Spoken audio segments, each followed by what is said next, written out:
এবং আবার নতুন করে বাংলাদেশের এই ব্যবস্থা আমরা যেটা দেখতে পাচ্ছি, আমাদের যে রপ্তানির শীর্ষ খাত যে আরএমজি বা রেডিমেড গার্মেন্টস, সেইখানে মার্কিন যুক্তরাষ্ট্রের যে নতুন 35% আপনার শুল্ক আরোপ, যার ফলে বাংলাদেশের গার্মেন্টস খাত একটা শঙ্কা তৈরি হয়েছে। এবং সেখানে আমরা যেটা শুনতে পাচ্ছি যে তারা কিছু কন্ডিশন দিচ্ছে যে তারা শুল্ক শিথিল করার প্রশ্নে।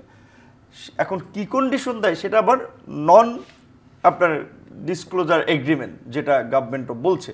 সো এর মধ্যে একটা আলোচনা হয়েছিল যে আপনার জাতিসংঘ মানবিক করিডোর চায় বাংলাদেশের কক্সবাজারের ওখান দিয়ে।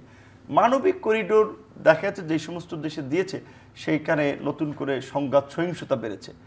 আমাদের দেশে জাতিসংঘের মানবাধিকার কমিশনে অফিস খোলার জন্য সরকার আপনার জাতিসংঘকে অনুমোদন দিয়ে দিয়েছে। সরকার তো রাজনৈতিক সরকার না, এবং বড় কোনো সিদ্ধান্ত গ্রহণের ক্ষেত্রে অন্তত তাদের পলিটিক্যাল স্টেক হোল্ডারদের সাথে আলাপ করা দরকার ছিল, কারণ আলটিমেটলি তো রাষ্ট্রটা চালাবে পলিটিক্যাল লোকজন।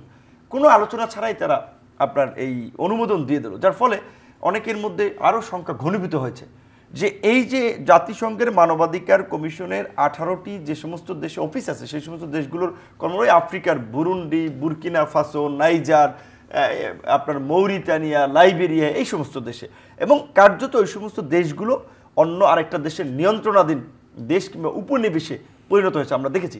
তো বাংলাদেশে এই সময়ে মানবতার ফেরিওয়ালা যে শান্তিতে নোবেল বিজয়ী, তিনি তো আমাদের রাষ্ট্র চালাচ্ছেন। আমাদের এইখানে আবার কিসের জাতিসংঘের মানবাধিকার কমিশনের অফিসের অনুমোদন দেওয়া লাগবে?